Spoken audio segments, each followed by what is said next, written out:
అందరికీ నమస్తే అండి. 'సాక్షిలో' మహేశ్వర్ గాడి ఏడుపు మామూలుగా లేదు. అసలు వీటన్నిటిపైన ఇప్పుడు అర్జెంట్‌గా సీబీఐ విచారణ జరిపించేయాలి. ఇంక మనం ఆరోపణలు చేయడం మంచిది కాదు. మనం విమర్శించుకోకూడదు ఇంకా. ఎలాగో మనం దొరికేసాం కదా! ఇప్పుడు మన పైన ముప్పేట దాడి చేస్తా ఉంటారు. మన నాయకులు అరెస్ట్ చేస్తారు. మనల్ని ఎలాగే చెక్కేస్తారని భయపడి ఈళ్ళు ఇప్పుడు ప్లేట్ ఫిరాయించేశారు. ఇప్పుడు అర్జెంట్‌గా నకిలీ మద్యం కేసు సీబీఐకి అప్పజెప్పియాలి. అప్పజెప్పేస్తే మేము బయట చక్కగా తిరిగేసి ఆ కేసు తేలేంత వరకు మన వాటా అంటే మన కోటా వచ్చేంత వరకు అంటే మన నెంబర్ మాట. మన కేసు దర్యాప్తు చేపట్టేంత వరకు టైం పట్టుద్ది కాబట్టి ఈలోపు మనం విమర్శలు చేసేయొచ్చు అని పెద్ద ప్లాన్ మాట ఈళ్ళు. ఒకసారి ఏమని మాట్లాడుతున్నాడో చెప్తాను చూడండి. అసలు వీటన్నింటిపైన సిబిఐ విచారణ వేయాలంటే చంద్రబాబు నాయుడు గారు ఎందుకు భయపడుతున్నారు? ఈ రోజు మోడీ గారిని కలుస్తున్నారు.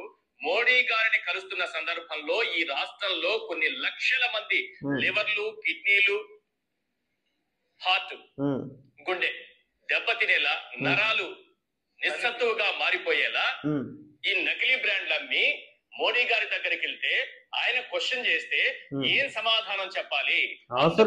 వీడియో రిలీజ్ అయిందా అన్న ప్రశ్న ఈ రోజు మొదలైంది. ఆ వీడియో రిలీజ్ అయిందిగా.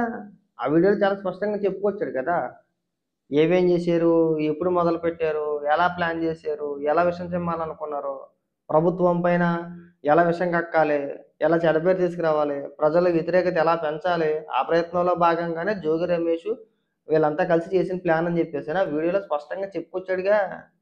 ఇంకా సిబిఐ దేనికి ఇంకా క్లియర్గా చెప్పుకొచ్చాడు కదండి. డబ్బు ఎంత ఇస్తానన్నారు, ఏం చేశారు, గత ప్రభుత్వంలో కూడా మేము నకిలీ మద్యం అమ్మేమని చెప్పేసి అని క్లియర్గా చెప్పుకొస్తున్నప్పుడు కూడా ఇంకా సిబిఐకి దేనికంటే నాకు అర్థం కావట్లా. అంటే మీరు రాజకీయంగా విమర్శలు చేయడానికి బాగుంటుంది. ఆ కేసు తేలాలంటే ఇప్పట్లో తెలియవరం ఏం కాదులే, తర్వాత ఎప్పుడో తేలుతుంది. అప్పుడు ఎవరికి గుర్తుండదు, అందరం మర్చిపోతారు. ఆ సిబిఐ అంటే ఇప్పటికిప్పుడు తేల్చేసి ఇప్పటికిప్పుడు తేలిపోయే కేసు ఏం కాదు కదా, కొద్దిగా టైం పట్టుద్ది. ఈ లోపు మనం రాజకీయంగా విమర్శించేసుకోవచ్చు. ఇక్కడ అది పెద్ద ప్లాన్ వేసారు మాట. చూసిన తర్వాత చాలా క్వశ్చన్స్ ఉన్నాయి. ఆ క్వశ్చన్స్ అన్ని మనం రేజ్ చేసాం. బట్ దీనిపైన సిబిఐ విచారణ వేస్తే తప్పనిసరిగా వాస్తవాలు వెలుగులోకి వస్తాయి. వీళ్ళు చెబుతున్నట్టుగా జోగి రమేష్ పేరు ఉంది లేదా ఆయన ఇన్వాల్వ్మెంట్ కూడా ఉంది అనుకోండి, సిబిఐ విచారణలో బయటకు వస్తుంది కదా. ఇంకేంది విచారణలో బయటకు వచ్చేది? దిక్మాల సన్నాసోడా, నీకు ఎవడరా జర్నలిజం అనేది, జర్నలిస్ట్ అనేది నిన్ను అంత క్లియర్గా చెప్పేసిన తర్వాత, పూస కూర్చున్నట్టు వివరంగా చెప్పిన తర్వాత, జోగి రమేష్ ఉన్నాడురా బాబు ఇందులోని, జోగి రమేష్ ప్రమేయంతోనే నేను ఇదంతా చేశాను, నాకు డబ్బులు ఇస్తానన్నాడు, మొత్తం ఈ పథకం అంతా రచించిందే జోగి రమేష్ అని చెప్పేసి పూస కూర్చున్నట్టు చెబితే ఇంకా ఏంటి తేలేది అని అడుగుతున్నాం ఇక్కడ. ఏం తేలాలి? ఇంక తేలాల్సింది ఏముంది అందులో? తేలాల్సింది ఏమీ లేదు. జోగి రమేష్ను లేదంటే దానికి సంబంధించిన నాయకుల్ని అరెస్ట్ చేసి లోపలెత్తే అయిపోయాయి. పాత్రే లేదు, కరకట్టకి అసలు లింకే లేదు అనుకుందాం. సిబిఐ విచారణలో బయటకు వస్తుంది కదా, మరి ఎందుకు భయపడుతున్నారు? చంద్రబాబు నాయుడు గారి భయం నుంచే కొన్ని ప్రశ్నలు ఉద్భవిస్తున్నాయి. ఆ ప్రశ్నలు ఏంటో ఒక్కసారి స్క్రీన్ పైన చూద్దాం. వాటిపైన కూడా మనం చర్చించుకోవాల్సినటువంటి అవసరం ఉంది. ఒకసారి questions. Right, question number 1, first question నుంచి ఒక్కసారి చూద్దాం సార్. అసలు సిబిఐ ఎంక్వైరీకి ఎందుకు భయపడుతున్నారు అని అంటే, సిబిఐ ఎంక్వైరీకి ఎందుకు భయపడుతున్నారంటే చాలా ప్రశ్నలు వినిపిస్తున్నాయి. ఆ ప్రశ్నలకి సమాధానం దొరికిందంటే ఖచ్చితంగా మనకు ఆన్సర్ దొరికింది. నిన్నమొన్నటి దాకా మీరే రకరకాలుగా విమర్శించేశారు కదరా. ప్రభుత్వం ఏం చేయించింది, ప్రజల ప్రాణాలు తీసేస్తున్నారు, ఇది ఎక్కడ ప్రభుత్వం అని చెప్పేసి మనమే మాట్లాడాం కదా, గొంతు దించేసుకున్నాం కదా, గొడ్డలు దించేసుకున్నాం కదా. ఇవాళ జోగి రమేష్ పేరు బయటికి రాగానే ఇమీడియట్గా జస్ట్ డ్యామ్ ఇట్, ఇప్పుడు అర్జెంటుగా సిబిఐకి ఇచ్చేయాలి, సిబిఐకి ఇచ్చాను దమ్ముంటే సిబిఐకి ఇచ్చాను కదా. కనిపించట్లేదురా.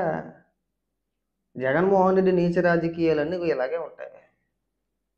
డైరెక్ట్గా ఏడలేడు, డైరెక్ట్గా ఎదుర్కోలేడు, ఏదో ఒక రకంగా సానుభూతో, సింపతో, లేదంటే ఒక విష ప్రచారాన్ని తీసుకొచ్చి క్రియేట్ చేసి దానిపైన రాజకీయం చేయాలనుకున్నాడు. ఇప్పటి నుంచి కాదు, అది నారావారి రక్త చరిత్ర అక్కడి నుంచి మొదలుపెట్టాడు.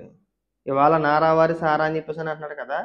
గతంలో మనం ఒకసారి చూసుకుంటే బాబాయ్ గొడ్డల పోటు ఏం చేశారు, ఇలాంటి వ్యక్తులు చాలామంది ఆ రోజున ఇంతకంటే ఎక్కువ ప్రచారం చేశారు. చంద్రబాబును అడిగితే చేయించారని చెప్పేసి బాబాయ్ మాట ఏదైతే ఉందో దాన్ని ఏం తేలింది చివరికి, అదే కేసులో అవినాష్ రెడ్డి వాళ్ళ నాన్న భాస్కర్ రెడ్డిని ఇద్దరిని అరెస్ట్ చేశారు. ఇప్పుడు వాళ్ళిద్దరు కూడా బెయిల్ మీద ఉన్నారు. వాళ్ళిద్దరు కూడా. అవినాష్ రెడ్డి ఎవరో జగన్మోహన్ రెడ్డి తమ్ముడు, చిన్నాన్న కొడుకే కదా. తేలింది ఏంటంటే మళ్ళీ తిరిగి వాళ్ళే ఉన్నారు అందులో. అదొకటి. కోడికత్తి అన్నాడు. ఏం తెలిసారు? సింపతి కోసం అప్పుడు రాజకీయంగా మనకు పనికొస్తామని చెప్పేసి అప్పుడు వాడుకున్నారు. ఆ తర్వాత తేల్చింది ఏమీ లేదు. అది డమ్మాబూష్ కేసే. అది కావాలని చెప్పి చేయించుకున్నాడు, ప్రభుత్వంపై నెట్టేశాడు. అప్పుడు ప్రభుత్వంపై నెట్టేశాడు. చంద్రబాబు నాయుడు గారే చేయించారని చెప్పేసి మాట్లాడేశారు. అయిపోయింది. పింక్ డైమండ్ అన్నారు. లేని పింక్ డైమండ్ ఉందని చెప్పేసి ప్రచారం చేయించాడు పోటుగాడు. ఏం తేల్చారా అంటే అది గైపు. మీరు ఇన్ని అబద్ధాలు మాట్లాడుకుంటూ ఇన్ని విష ప్రచారాలు చేసుకుంటూ వచ్చి ఎందులోనూ కూడా నిరూపించుకుంటా మళ్ళీ వాళ్ళు వచ్చి ఇక్కడ మాట్లాడతాయట. ఒకటా రెండా? మీరు చేయని విష ప్రచారం అంటూ లేదు కదా. ఇవాళ సడన్గా ఎందుకు ఇచ్చారు? సిబిఐకి ఎందుకు ఇచ్చేయాలండి? డైరెక్ట్గా వీడియోతో సహా, వీడియోలో ఆధారాలతో సహా ఏ రోజు ఎప్పుడు కలిసేమో, ఎప్పుడు జోగి రమేష్ ఇంటికి వెళ్ళాను, డేటులతో సహా అక్కడ ఎవరెవరు ఉన్నారో, ఎంతమంది నాయకులు కూర్చున్నారని చెప్పేసి వివరంగా చెప్తూ ఉంటే ఇంక సిబిఐ దేనికి? జోగి రమేష్ ఇబ్రహీంపట్నం వెళ్ళి అడవుడు చేశాడు కదా, నకిలీ మద్యం గోడవ ఎక్కడ ఉందని చెప్పేసి అని. అంతకు ముందు అనుకుంటా డేట్లతో సహా చెప్పుకొచ్చాడు ఆ జనార్దన్ రావు. ఎప్పుడు కలిసాను, ఎవరు ఉన్నారో, ఆ రోజున డేట్ ఏంటి, ఆ రోజు నేను వెళ్ళినప్పుడు జోగి రమేష్తో పాటు వైసీపీ నాయకులు ఎంతమంది ఉన్నారు, ఎవరెవరు ఉన్నారు అనేది వాళ్ళ పేర్లు మెన్షన్ చేసి చెప్తా ఉంటే లేదు అర్జెంటుగా సిబిఐకి ఇచ్చేయాలి, ఇక్కడ మన రాజకీయంగా లబ్ధి పొందేయాలి. సరే నిజాలు చెప్పరేమో మీరు ఇంకా. ఇప్పటిదాకా చేశారుగా, ఇప్పటి వరకు కూడా సరే ఏదో జరుగుతుంది, జరగనివ్వండి, చూద్దాం అని పెద్దగా ఎవరు కూడా మాట్లాడలా. అడ్డంగా దొరికేసిన తర్వాత ఇంకా అర్జెంటుగా ఇప్పటి వరకు ప్రభుత్వం మీద వీళ్ళే తేల్చేశారు. వీళ్ళు డిసైడ్ చేసేసారు, తీర్పులు వీళ్ళే ఇచ్చేసారు. సాక్షి టీవీలో కూర్చుని వీళ్ళు తీర్పు చెప్పేశారు. ఇంకా దీని వెనకతలు ఎవరు ఉన్నారో, ఏం చేశారు, ఎంతమంది చనిపోయారు, చంద్రబాబు నాయుడు గారి పాత్ర ఉందా లేదని చెప్పేసి సాక్షిలో వీళ్ళే డిసైడ్ చేసేసి పెద్ద విశ్లేషణలు చేసేసి పెద్ద వీడియోలు అప్లోడ్ చేసేసారు. ఇవాళ సడన్గా జోగి రమేష్ పేరు బయటకు వచ్చేసరికి ఇమీడియట్గా సిబిఐ ఎంక్వైరీకి ఇచ్చేయండి, సిబిఐ ఎంక్వైరీకి ఇస్తానికి మీకెందుకు భయం అని చెప్పేసి అని మాట్లాడుతున్నారు. ఏమో రాష్ట్రంలో వ్యవస్థ లేవేంటి? దేశంలో ప్రతి కుంభకోణంలో సిబిఐ జరుగుతుందా? ప్రతి కేసు మాట్లాడితే సిబిఐ అంటారండి, మాట్లాడితే సిబిఐ. అది తేలేది ఉండదు అంటే త్వరగా తేలదు కాబట్టి. అలాగే మన అన్న మీద ఉన్న కేసులు 10 ఏళ్ళ బట్టి బెయిల్ మీదే ఉన్నాడు కదా, 10 ఏళ్ళ పైబట్టే అనుకుంటా. అలా దశాబ్దాల కాలం పట్టుద్దిలే, ఈలోపు మన రాజకీయంగా ఇక్కడ విమర్శన చేయొచ్చు అని చెప్పేసి ప్లానా? మీకు ఇప్పుడు సిబిఐకి ఇచ్చేయాలా? పెట్టమని ప్రెస్ మీట్ పెట్టారుగా నిన్నటి వరకు. ఇప్పుడు ఎవడ పెడతాడో చూస్తాం ప్రెస్ మీట్లు. ఎవడు పెట్టి మాట్లాడినాడు మొఖానికి వీడియోలు కొట్టాడమే. ఆ జనార్దన్ రావు వీడియో ఏదైతే ఉందో ఆ వీడియో తీసుకెళ్ళాడు మొఖాన్ని కొట్టడమే. కొడితే అయిపోయాయి.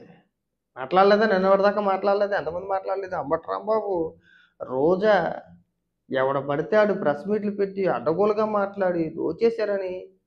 మీరు ఇంత కాన్ఫిడెంట్గా, ఇంత పక్కాగా, ఇంత ముప్పేట దాడి చేస్తున్నప్పుడే అర్థం చేసుకోవాల్సింది దీని వెనకాల ఖచ్చితంగా మీరు ఉన్నారు అని చెప్పేసి. మీ పాత్ర లేకుండా ఏదీ జరగదు. మీరు ఇలాంటి వాటిల్లో మీరు సిద్ధహస్తులు మాట. ఏ విధంగా విషయం చెమ్మాలి, ఏ విధంగా మన ప్రభుత్వాన్ని, ఆ ప్రభుత్వం పైన జనాలు వ్యతిరేకత తీసుకురావాలనే వాటిలో మీరు సిద్ధహస్తులు. ఏమీ లేనిదని చక్కగా వీళ్ళంతా ఒక ప్రీ ప్లాన్డ్గా పథకం ప్రకారంగా రచించి కావాలని చెప్పేసి అని వీళ్ళే సమాచారాలు ఇచ్చి, వీళ్ళే చేయించి, మళ్ళీ వాళ్ళు సుతపూసల్లాగా వచ్చి ప్రభుత్వాల పైన విమర్శలు చేసి వీడియోలు బయటకు వచ్చిన తర్వాత మళ్ళీ సడన్గా సిబిఐకి ఇచ్చాయండి, మాకు ఏం తెలదు, మేము సుతపూసలు అని మాట్లాడుతున్నారు. ఎవడో నమ్మడు ఇలాంటివన్నీ కూడా.